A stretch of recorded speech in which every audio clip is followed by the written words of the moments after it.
जय जगन्नाथ। हेलो पिला माने तुम मन को स्वागत करछि मो चैनल को। आशा करछि तुम माने बहुत भलरे थिबो।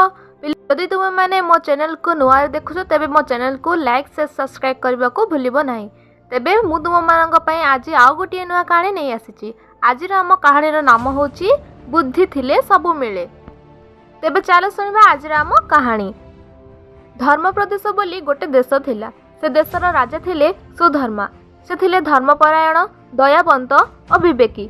दिने राजा राज्यर सीमा परिदर्शन कला बेले बाहर देशर जड़े राजा अतर्कित भाव सुधर्मा उपरे आक्रमण कले।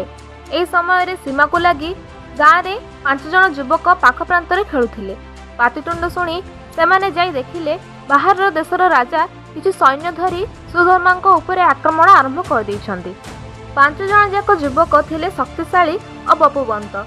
सेमाने पाखरु किछि ठेंगा और पत्थर संग्रह करी साहसर सहित बाहर देशर राजा को आक्रमण करी घोड़ाऊ देले।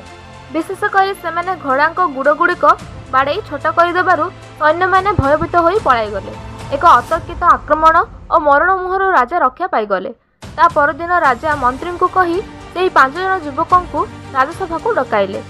5 जन जाक युवक राजा डाकरा पाई राजसभा को गले।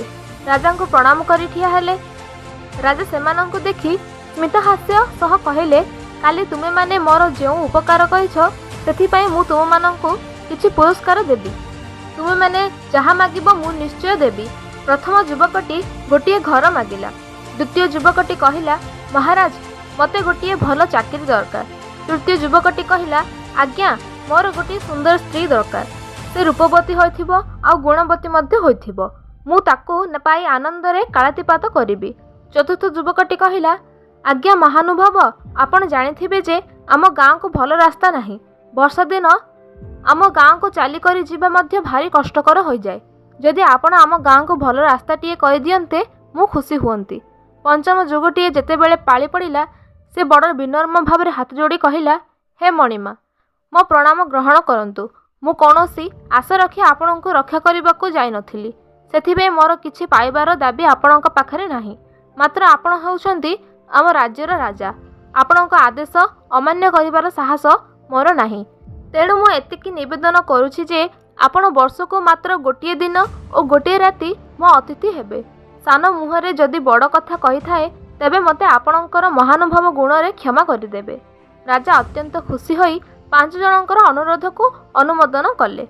महामंत्री को डाकी समस्तंकर मागुणी को पूर्ण करने पई आदेश देले।